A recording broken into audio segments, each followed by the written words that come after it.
사무엘하 2장.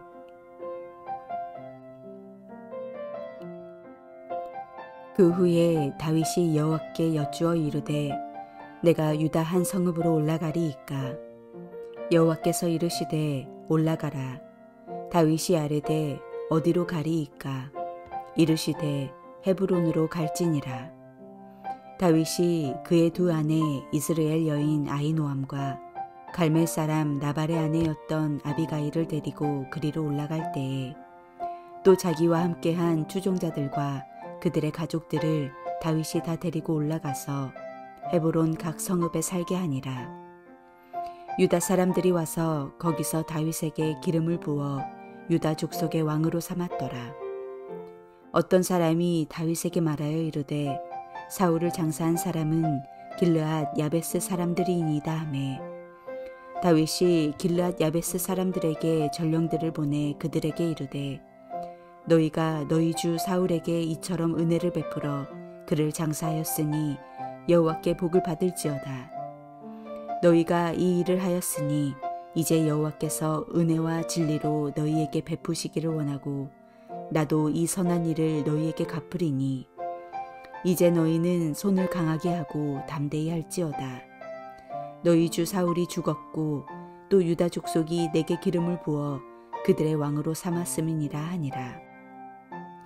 사울의 군사령관 넬의 아들 아브네엘이 이미 사울의 아들 아스보셋을 데리고 마하나임으로 건너가 길르앗과 아술과 이스라엘과 에브라임과 베냐민과 온 이스라엘의 왕으로 삼았더라. 사울의 아들 이스보셋이 이스라엘의 왕이 될 때의 나이가 40세며 2해 동안 왕위에 있으니라.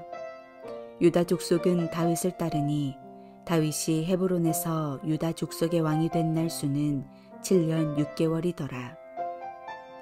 넬의 아들 아브넬과 사울의 아들 이스보셋의 신복들은 마하나임에서 나와 기브온에 이르고 수르야의 아들 요압과 다윗의 신복들도 나와 기브온 못가에서 그들을 만나 함께 앉으니 이는 못 쪽이요 그는 못 저쪽이라. 아브넬이 요압에게 이르되 원하건대 청년들에게 일어나서 우리 앞에서 겨루게 하자. 요압이 이르되 일어나게 하자 하매 그들이 일어나 그 수대로 나아가니 베냐민과 사울의 아들 이스보셋의 편에 12명이요 다윗의 신복 중에 12명이라. 각기 상대방의 머리를 잡고 칼로 상대방의 옆구리를 찌르매 일제히 쓰러진지라. 그러므로 그곳을 헬갓 핫수림이라 일컬었으며 기브온에 있더라. 그날에 싸움이 심히 맹렬하더니 아브넬과 이스라엘 사람들이 다윗의 신복들 앞에서 패하니라. 그곳에 수르야의 세 아들 요압과 아비새와 아사엘이 있었는데 아사엘의 발은 들노루같이 빠르더라. 아사엘이 아브넬을 쫓아 달려가되 좌우로 치우치지 않고 아브넬의 뒤를 쫓으니 아브넬이 뒤를 돌아보며 이르되 아사엘아 너냐. 대답하되 나로라. 아브넬이 그에게 이르되 너는 왼쪽으로나 오른쪽으로나 가서 청년 하나를 붙잡아 그의 군복을 빼앗으라 하되 아사엘이 그렇게 하기를 원하지 아니하고 그의 뒤를 쫓으매 아브넬이 다시 아사엘에게 이르되 너는 나 쫓기를 그치라. 내가 너를 쳐서 땅에 엎드려지게 할 까닭이 무엇이냐. 그렇게 하면 내가 어떻게 내 형 요압을 대면하겠느냐 하되 그가 물러가기를 거절하매 아브넬이 창 뒤끝으로 그의 배를 찌르니 창이 그의 등을 꿰뚫고 나간지라. 곧 그곳에 엎드려져 죽음에 아사엘이 엎드려져 죽은 곳에 이르는 자마다 머물러 섰더라.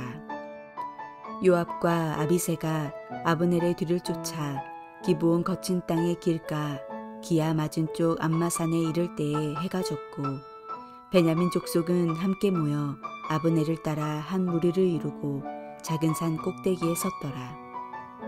아브넬이 요압에게 외쳐 이르되 칼이 영원히 사람을 상하겠느냐? 마침내 참혹한 일이 생길 줄을 알지 못하느냐? 내가 언제 무리에게 그의 형제 쫓기를 그치라 명령하겠느냐? 요압이 이르되 하나님이 살아계심을 두고 맹세하노니 내가 말하지 아니하였더라면 무리가 아침에 각각 다 돌아갔을 것이요 그의 형제를 쫓지 아니하였으리라 하고, 요압이 나팔을 불매 온 무리가 머물러 서고 다시는 이스라엘을 쫓아가지 아니하고 다시는 싸우지도 아니하니라. 아브넬과 그의 부하들이 밤새도록 걸어서 아라바를 지나 요단을 건너 비드론 온 땅을 지나 마하나임에 이르니라. 요압이 아브넬 쫓기를 그치고 돌아와 무리를 다 모으니 다윗의 신복 중에 19명과 아사엘이 없어졌으나 다윗의 신복들이 베냐민과 아브넬에게 속한 자들을 쳐서 360명을 죽였더라. 무리가 아사엘을 들려올려 베들레헴에 있는 그의 조상묘에 장사하고 요압과 그의 부하들이 밤새도록 걸어서 헤브론에 이른 때에 날이 밝았더라. 드디어 다윗이 도망자의 생활을 끝내고 왕이 됩니다. 물론 아직 공식적인 이스라엘의 왕으로 등극하게 된 것은 아닙니다. 다윗은 총 3번의 기름 부음을 받는데 첫 번째가 사무엘로부터 받은 것이고 두 번째가 오늘 본문에 등장하는 기름 부음입니다. 헤브론을 중심으로 한 유다 사람들로부터 왕으로 추대되는 기름 부음입니다. 아직 단일 국가로서의 모습이 보이기 전인 터라 이는 도시국가 형태의 왕인 것으로 보입니다.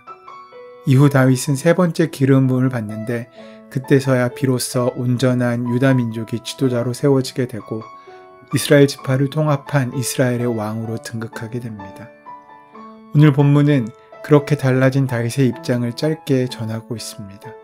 사울이 죽고 이제 다윗은 망명 생활을 접습니다. 그리고 어디로 가야 할지를 하나님께 묻습니다. 하나님께서는 헤브론을 말씀하셨고 그동안 도망자 다윗과 좋은 관계를 맺어왔던 헤브론은 다윗 왕조가 시작되기에 매우 적절하고 좋은 지역이었습니다. 그 사실을 오늘 본문은 아주 간단히 전하고 있습니다.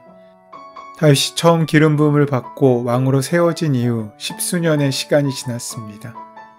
그렇게 왕으로 세워지고 이제 꽃길만 걸을 것 같던 그의 인생은 오히려 그 기름 부음 때문에 그의 인생은 가시밭길로 바뀌게 됩니다. 매일매일 생사의 갈림길에 서야 하는 긴장감이 그를 감쌌고 팔자에도 없었던 도망자의 신세를 겪어야 했으며 심지어 망명까지 하며 고향 사람들의 등지기까지 해야 했습니다. 도망자의 신세는 스트레스의 연속이었을 것입니다. 과연 나에게 왕이 되는 그날이 있을까 싶은 그 마음으로 하루하루가 지옥 같았을지도 모릅니다. 가장 가까운 이웃들로부터조차 인정받지 못할 때는 죽고 싶었을지도 모릅니다. 그러한 시간은 하염없이 흘렀습니다. 그리고 그 인고의 시간을 끝내고 마침내 영광의 날을 맞이하게 된 것입니다. 이제 자신을 해치려고 했던 사울이 죽었으니 자유롭게 고향 땅 유다로 돌아올 수도 있었고 왕이 되어서 혼란한 이스라엘을 안정시킬 필요도 있었습니다. 이런 까닭으로 다윗은 스스로 왕이 되려고 하기 쉬운 상황이었습니다. 그러나 다윗은 할 수 있는 자유가 있고 명분도 분명한 그 일을 할 때 자신의 뜻을 앞세우지 않고 먼저 하나님의 뜻을 구합니다. 유다에 올라가는 결과는 같았을지 모릅니다. 그러나 하나님의 뜻을 우선시하는 이 태도는 참으로 중요한 것입니다.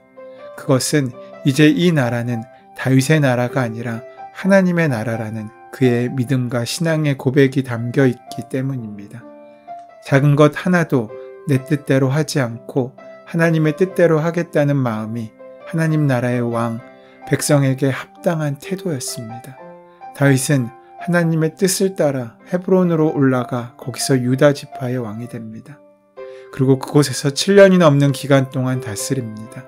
그리고 그렇게 훈련되고 연단된 이후 온 이스라엘의 왕으로 등극하게 됩니다. 생각해보면 하나님의 뜻을 따라가는 그 발걸음은 참으로 더디다는 생각이 들 때가 있습니다. 이제 이스라엘의 왕이 될 때가 된 것 같습니다. 이를 보면 다윗은 지금 마치 지도자 수업을 받고 있는 것 같은 느낌입니다. 그렇게 다윗의 시대가 시작됩니다. 그런데 오늘 본문은 다윗이 왕으로 첫걸음을 띄는 장면을 우리에게 보여줍니다. 뭐든 처음 시작하는 것이 중요합니다. 특별히 지도자는 자신이 맡은 바 자리에서 가장 먼저 하고 싶은 일, 그것을 시작함으로 자신이 어떤 지도자가 되고 싶은지를 보여줍니다. 누구나 그렇습니다. 마음을 먹고 결단을 한 후 그 첫 번째 시도가 중요한 것입니다.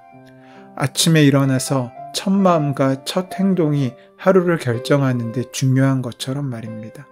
그것으로 결단의 의지가 드러나고 그것으로 하루의 태도가 결정되기 때문입니다. 그동안 광야에서 도망치며 기다리고 준비하였다면 이제 유다 땅에서 기다리고 준비해야 했습니다.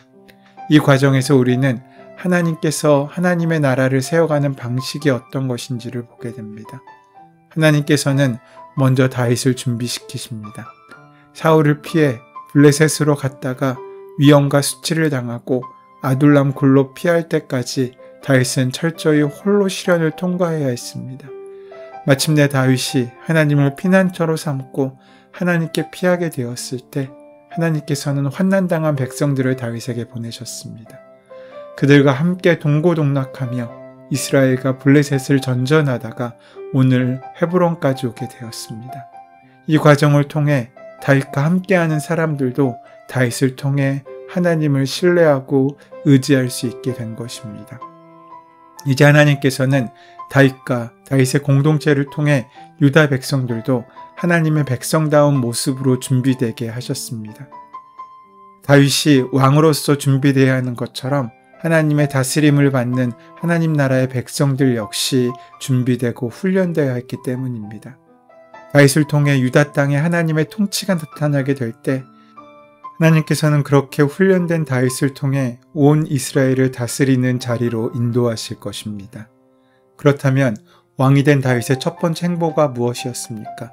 그는 왕이 된 후 첫 행보로 아베스 주민에게 사절을 보냅니다. 말씀드린 것처럼 길르앗 아베스 사람들은 사울의 죽음을 수습하고 엄숙하게 장례를 치러주었던 사람들입니다. 그 행동은 대단히 용감한 결정이었습니다. 사울의 주검이 내걸린 벳산은 블레셋 영토였습니다. 그런데도 그곳까지 들어가 그들은 사울의 주검을 수습했습니다. 그들이 이런 일을 한 이유는 이전에 길르앗 야베스가 암몬의 나하스에게 포위당해 위험에 빠졌을 때 사울이 구해주었던 인연 때문입니다. 그들은 사울에 대한 은혜를 갚았던 것입니다. 이쯤 되면 어떻습니까? 누가 뭐라고 해도 사울과 다윗은 정적 관계였습니다. 그래서 당시 이스라엘은 사울과 다윗으로 그 민심이 갈라진 상태였습니다. 지파가 나뉘어 당시 지역 분권이 강했던 이스라엘에서는 지파들이 누구의 편에 서느냐에 따라서 승패가 갈리는 지경이었습니다. 헤브론에서 다윗이 왕이 되긴 했지만 그렇다고 다른 지역에서 다윗을 인정했던 것은 아닙니다. 이미 다른 지역에서는 사울을 대신한 다른 왕이 등장하기도 했습니다. 그런 의미로 보면 길르앗 야베스는 줄을 선 건지도 모릅니다. 사울의 편이 아니더라도 적어도 다윗에게는 같은 편이 될 수 없는 표시를 한 것이나 다름없어 보입니다. 정치의 세계에서는 작은 인연이라도 그것이 편가름의 기준이 되기도 합니다. 그렇다면 다윗은 길르앗 야베스에 대해 어떤 태도를 보여야 하겠습니까?